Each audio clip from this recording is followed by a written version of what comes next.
Hi, Goddess of Love here again. Kamusta kayo dyan mga goddess ko? So, yan, another reading na naman tayo today for the collectives, no? So, let's see anong message from the universe, no? Para sa inyo mga goddess ko, no? Collectives, no? So, before we start, anong message ni universe for the collectives natin, right? No? So, kuha tayo ng 2 cards here for you, mga goddess ko. So, let's see. No, 2 cards for you. Tingnan natin, baka may messages for you si universe, right? So meron dito, no, abusive relationship, no? So, for some of you, nasa abusive relationship kayo, no, mga collectives, no? So, what else? So, you have emotional unavailable, no? Not interested, no? Move on. So, parang connected rin talaga ito, right? No? So, meron kayo, no? Some of you, mga collective na you are in a abusive relationship, no? Marami kasing areas yan, no? Ang abusive relationship, right? No? So, pag sinabing abusive, nandiyan na lahat papasok ang cheating, betrayal, deceptions, physical abuse, mentally, spiritually, of course, no? So, lahat na ng abusive, kumbaga gawain ay nandito na sa relasyon na to, right? So, very toxic ito, and of course, no, very painful din, no? Yeah. So, ang sinasabi rito, no, so kailangan for some of you na you are in this kind of relationship, no, so sinasabi sa iyo dito ni universe na dapat ay maging unavailable ka emotionally, no, so kumbaga wag mo kang masyadong nasasaktan ka na, right, no, so wag ka nang masyadong magpa-attach, no, kasi nga abusive relationship na yan so kung sinasaktan ka na physically, no, so huwag mong ipapakita na kung nag-iisip ka anong way, anong paraan para ka makaalis dito sa ganitong relasyon. Maybe for some of you, hindi ka makaalis because because of the kids, right? No, so but then ikaw na to na parang gustong-gusto mo nang umalis sa something like that because hindi ka na rin nagiging masaya, lagi kang nasasaktan, 'di ba? Something like that, mga collectives, no. So ang mapapayo ko lang, ang masasabi ko lang, no, for you mga collective is if you are this na hindi ka pa agad makaalis because maybe aside from kids and also baka syempre housewife, 'di ba? So walang work. So walang income, right? So ayun yung madalas na sinasabi ng ating mga mommies out there, no, mga wives, no, sa kanilang mga relationship na abusive. Katwiran nila is hindi sila makaalis because of financial problems, right? No, so wala silang maayos na income or kasi nga ay yung si husband nila ang nagtatrabaho, right? So kasi alam nyo kapag ka parang feeling ni husband no na siya yung nagpapasok ng pera. So siya talaga yung parang feeling nila sila yung may authority, no, sa bahay, sa family, no, something like that, no. So kaya parang nagiging more abusive sila and aggressive, no, kasi nga ay feeling nila entitled sila to do so, no, sa mga ganong gawain, no, kaya dahil nga sila yung nagpo-provide, 'di ba? So kung ang masasuggest ko lang, no, if possible, ang mga collectives natin dyan na nasa ganitong relasyon, maybe why not gawin nyo is mag-sideline din kayo, no. Sa online, marami na ring paraan how to earn money, no. So you have to do some research, no, kung ano yung mas convenient sa inyo, lalo na sa mga housewives dyan, no, right? No, so kung maybe online or maybe kung kaya nyo, 'di ba? Kayanin nyo, no? Yung magtinda kayo, kung baka sa lugar nyo, diyan sa labas, maraming ways, no? Pwedeng magtinda kayo diyan sa labas ng bahay ninyo. Ipakita nyo sa husband nyo na hindi kayo yung palamunin, no? Kasi yan 'no, direct to the point tayo. Madalas ayan ang sinasabi 'no, palamunin, palamunin daw 'no. But then no 'no. So nakikita lang nila kasi yung sarili nila, eh, 'no. Akala nila sila na talaga yung hero na puno lang, right, 'no. So, but then ano yun, eh, kasi way nila yun, eh, na yung pagiging provider nila. Mas gusto kasi ng mga abusive partner yung sila lang talaga yung nagpro-provide 'no, para walang masabi yung partner na ina-abuse nila, right? 'No, so ayun kasi yung pinaka number one na nagiging tactic ng mga, ah, 'yan ng mga lalaking ganyan, right? 'No, so why not 'no, ikaw, collective, gawin mo, start earning your own money 'no. Ipakita mo na kaya mo ring kumita ng pera, right? Wag ka lang mahirap man gawin but then you have to 'no, lalo na kapagka nag-iisip ka na ng way, or I mean nag-iisip ka na gusto mo ng makaalis because siyempre masakit ang nasa ganitong relationship 'no. So, toxic 'to 'no, for some of you ang mga ganitong relasyon. So, bakit ka pa magtitiis, right, 'no? So, hindi man mabilis 'no, but then unti-unti puwede kang makaipon ng pera, right, para makaalis kayo ng mga anak mo 'no. Alam niyo kapagka nakikita ni universe, ni God na ganyan ang nagiging, um, mindset ninyo mga collective, ibe-bless nila kayo. Ibe-bless kayo lalo ni God, right 'no. Mas bibigyan niya pa kayo ng mga opportunities 'no, doors will be opening to you 'no.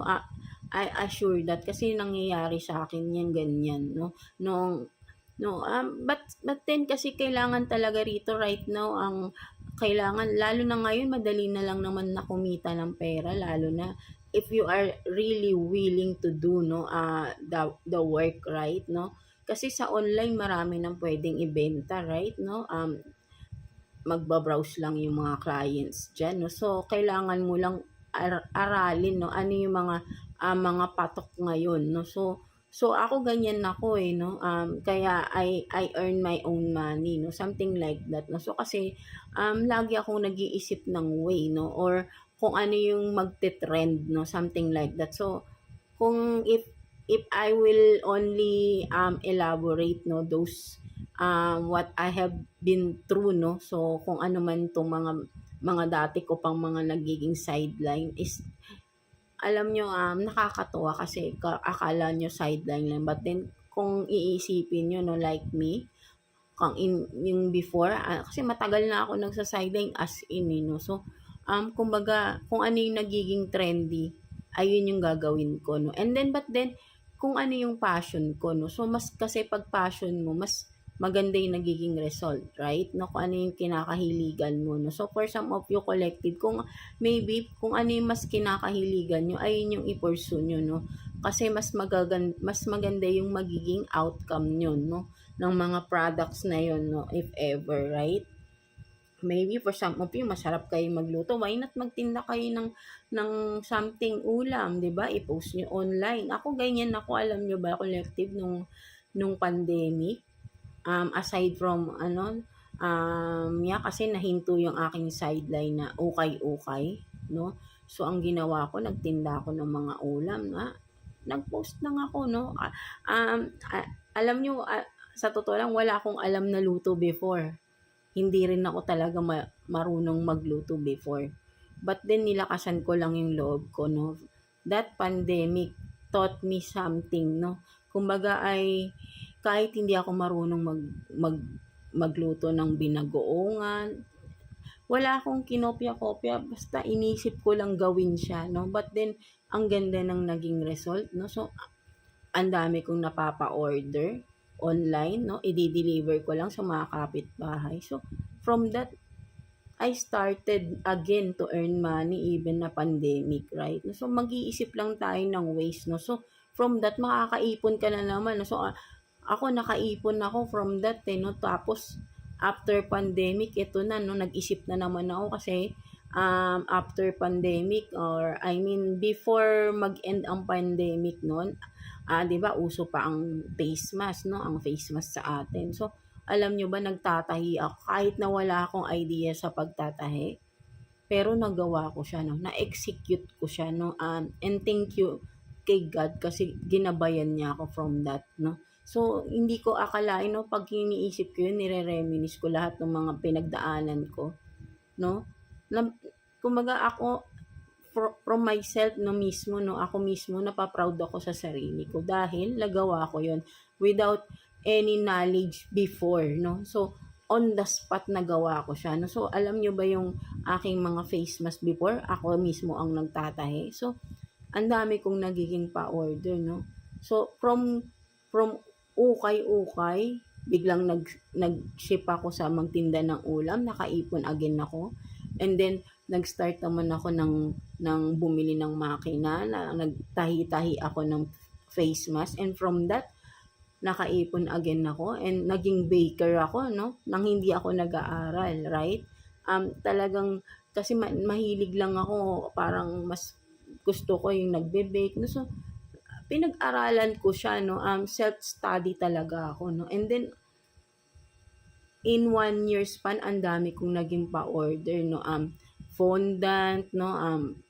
Icing cake. So, as in, no, if you will see my FB page, no, so I'm not a professional baker, but then I have many clients na suki ko na rin, right? No, because of nagugustuhan nila yung aking mga cakes, right? No, so kumbaga parang sinasabi ko dito collective, no, so there are many ways, no, if you are willing to, no, para ay ma-execute nyo yan, and then of course magkaroon kayo ng motivation in life rin, no, kasi nga gusto nyo nang makaalis sa ganitong relationship, no, wala rin kasi talagang makakatulong sa inyo kundi sarili nyo lang din. Kung hindi nyo ibabangon ang sarili ninyo, kikilos, no, na makaalis dyan. So, hindi, walang mangyayari, no, kung maghihintay lang tayo ng tulong sa iba. Right now, wala tayong maaasahan na iba, no. Kahit sabihin natin magdasal tayo ng magdasal kay God, no. But then, if the person, or I mean the people around us, no, na pwedeng sabihin natin na mga kamag-anak natin, magdadasal tayo kay God, sabihin natin, tulungan sana tayo ng mga kaibigan natin, tulungan tayo ng mga relatives natin, but then, it's okay, no, magdasal tayo, hingi tayo ng tulong kay God, no. Igagrant na God dyan, igagrant ni universe yan, but then, paano naman kung yung dinadasal nating mga tao ay hindi naman willing tumulong sa atin, right? No, kahit i-grant ni universe yan, but then i-refuse yan ng mga tao na dinadasal natin kasi they are not willing to help you, right? No, kasi ganun yun. Kaya nga sabi ko, kahit nasabihin na natin, if pinagdadasal natin yung tao na magbago, no, igagrant yan ni Lord, no, ni universe, no. Kung makikita mo minsan, akala mo may pagbabago kasi nag-grant yun, no. In-urge ni universe, no, I mean, 'di ba, nagkakaroon sila ng ano, but then kasi mas lamang pa rin yung negativity sa tao na yun, no, and that is because that person is not willing to change, right? No, so useless lang yung pagdadasal natin if that person is really not able or not willing to change, right? No, so parang example ko lang yun, no? So kung kayo gusto niyo nang makaalis sa ganitong sitwasyon na very abusive, you have to think of ways to get out, no? So hindi yun agad-agad, hindi mo agad-agad makukuha yan. So number 1 talaga dito is financial, no? So you have to earn, no, from yourself, no. Maging madiskarte tayo sa panahon ngayon, kailangan lahat maging madiskarte na tayo, no. So mas sinasuggest ko sa inyo collective, huwag kayong masyadong aasa na lang sa partner nyo at nagiging dahilan yun para magkaroon sila ng authority na mag-abuse lang sa inyo, right? Na ipakita nyo na kaya nyo ring mabuhay ng gagaling sa inyo, no? Na kaya nyo ring buhayin yung mga anak ninyo, right? No, so kasi ganyan nangyayari, kaya marami ding mga asawang nang-cheat kasi nga feeling nila ay babalik at kahit bumalik, kahit anong gawin nila is nandiyan ka lang because wala ka lamang mapupuntahan na iba, right? No, so gagawin ka lang palakibutas or yeah, sabihin na nating one of the options, right? No, so ikaw yung legal, ikaw pa yung nagiging option, right? No, so parang pahingahan na lang niya ikaw, no, something like that. No, so gusto niyo ba laging ganun na lang yung sitwasyon? So, 'di ba? Why not ibangon niyo yung sarili niyo? And of course, nung mga bata tayo, may mga kanya-kanya tayong dreams. Why not isipin nyo, i-pursue ko yung dreams ko, 'di ba? So mas matutuwa pa si God sa inyo, no? If that is your mindset, right? No? So mas okay pa ipagdasal nyo na, Lord, God, please guide me in this, no, on this whatever, 'di ba? Whatever na maiisip nyo.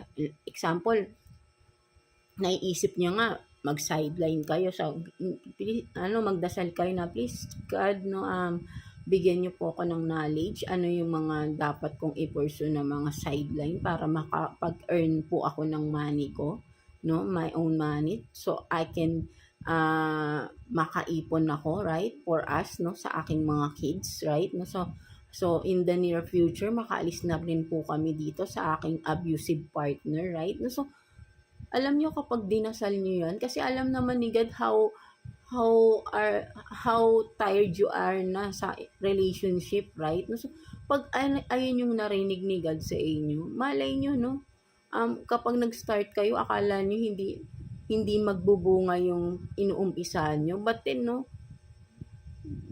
magulat ka na lang biglang ang dami agad ng client mo, right? Because ginrant ni God yun, eh. So, siyempre ang lalapit sa'yo yung mga willing bumili, willing mag-purchase sa'yo, willing kang kumbaga ayan yung tulong ni God sa'yo, eh, 'no? Kasi kung idadasal natin yung mga tao na kilala natin but then hindi naman willing, so hindi talaga kikilos 'yan, right?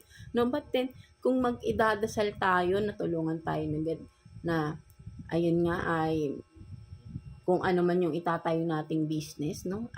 I-guide tayo, something like that. So, si God, ang gagawin niyan, yung mga willing bumili ng mga people, no, around you, ay ang papasok sa'yo. Right? Kasi syempre, hindi naman pwedeng pilitin yung ayaw, right? No, so syempre, ayun ang mangyayari, no? So, sample ko lang naman yun, right? No, so, kailangan lang dito, may faith ka rin kay God, no? So, nakakayanin mo at magagawa mo, no? Something like that, no, mga collective. So, kaya para wala na sana yung nag stay sa toxic relationship kasi kawawa rin naman, 'di ba, na parang na-stuck na lang kayo habang buhay sa ganyang relasyon nang hindi man lang gumanda or hindi man lang nagkaroon ng pagbabago yung inyong buhay, right? No, kasi syempre isipin niyo din naman yung sarili niyo, right, mga collectives, 'di ba? Kasi kung halimbawa ay palagi na lang tayong magfo-focus, no. So hindi ko sinasabi na masira ang family or kasi lagi katwiran eh na ang kawawa lang talaga is yung babae, 'di ba? Kasi kinakatwiran ayaw ng broken family, ganito, kawawa yung mga kids, no? But then, alam nyo, ang kailangan, ang pinaka-reason lang naman talaga dun is financial, no? Nagiging dahilan na lang yung iba na sinasabi. But then, ang totoong dahilan is financial, right? So, 'di ba? Just be real talk lang tayo, right? No, so kumbaga nagiging reasoning na lang natin yung kids, no. But then of course, yeah, mahirap magbuhay ng mga bata, right?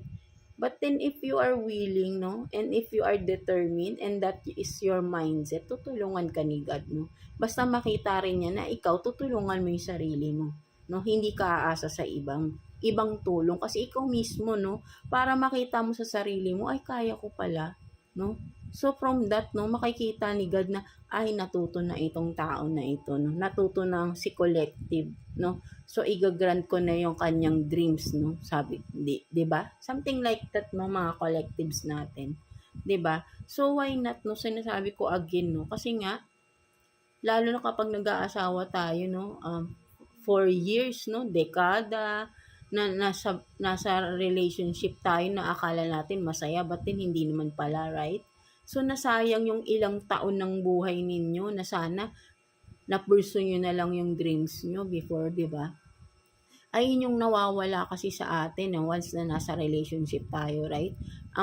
Mostly na nawawala, hindi ko naman sinasabing puro babae lang, no? So, lalaki, babae, no? Whoever, no? Kasi, kung sino lang naman dito yung nasa abusive or hindi masayang relasyon, no? So, syempre, kung may isang hindi masaya sa relasyon, syempre, the other person is masaya, no? Kasi, nagagawa niya lahat ng gusto niya, no? But then the other person is sad because parang nawala yung kanyang talaga kasi mawawala yung iyong freedom eh. Kasi nga sasabihin mo nag-aasikaso ka ng bata, ganito ganyan. But then there are many ways no para mas mapursu mo din yung dreams mo, right? Ipakita mo sa iyong partner na kaya mo rin. Right? Wag mong ilubog yung sarili mo na para lalo ka pang ilulubog ng partner mo na sasabihin palamunin ka. Right? No? So, you have to think of ways again, no? Again na para ay magkakapag-earn ka ng sarili mong pera, no? Mga collectives, no? So, para makaipon kayo and then in the near future, makaalis ka na rin dyan, right? No? And from that, no, mas magkakaroon ka pa ng time no na mag-i-pursue mo lalo yung dreams mo no. So alam nyo, very fulfilling kapag na-achieve nyo yun no. Hindi nyo aakalain na ay magagawa ko pa pala to pa rin yung mga pangarap ko noon na akala ko hindi ko na magagawa. Something like that. Kasi nga, nawawala yung mga dreams natin kapag nag-aasawa tayo, right? Lalo na sa mga babae kasi nga sasabihin na sa bahay lang. 'Di ba? So, later on 'no, ang mga kids maiintindihan rin nila 'yan, eh. Tsaka alam niyo mag-aasawa 'yan, 'di ba?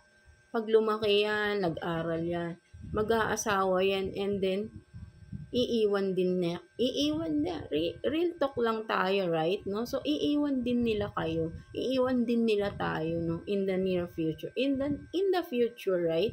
Mag-aasawa at mag-aasawa yang mga 'yan. So, anong mangyayari? Mag-isa lang tayo because naghiwalay na nga I mean, kahit sabihin mo magkasama kayo ng partner mo, but then niloloko ka naman.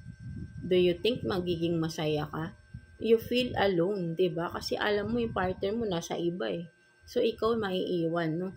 So tapos you are alone na nga, then wala ka pang income, naghihintay ka pa rin sa future sa iyong partner na abusive na tinitipid ka, right? No, so why not, 'di ba? Kahit na sabihin mong masakit man, yes, masakit, but then kailangan mong tapangan yung sarili mo, no? Step out, no? Kumbaga, step out no sa iyong comfort zone, no? Get out, no? Or, I mean, gumawa ka din ng para sa iyo, no? Kahit nandiyan ka pa sa sitwasyon na yan, you can earn your income, no? You can have your own income, no? Something like that, no? So, ayun lang naman yung um, ang nakikita ko dito na message for Universe, right? No, so yeah. So that's it ng mga collectives natin, right? No, so I hope na gets niyo yung ibig kong sabihin dito ng mga collectives natin. So yeah.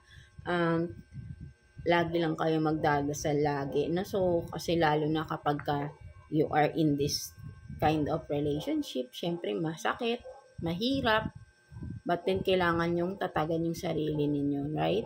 No? Walang ibang makakatulong sa atin kundi sarili lang natin, no? So, ayun ang lagi niyong tatandaan, no? So, mas pinatatatag lang naman din kayo, no? Kapag nasa abusive relationship kayo, kailangan diyan may natututunan kasi kayo diyan, eh, 'no. So, mas nagiging matatag kayo dapat diyan. Huwag niyong ilulubog lalo yung sarili ninyo 'no, mga collectives 'no. So, yeah, that's it for you mga collectives natin 'no. So, God bless you all and thank you for watching collectives.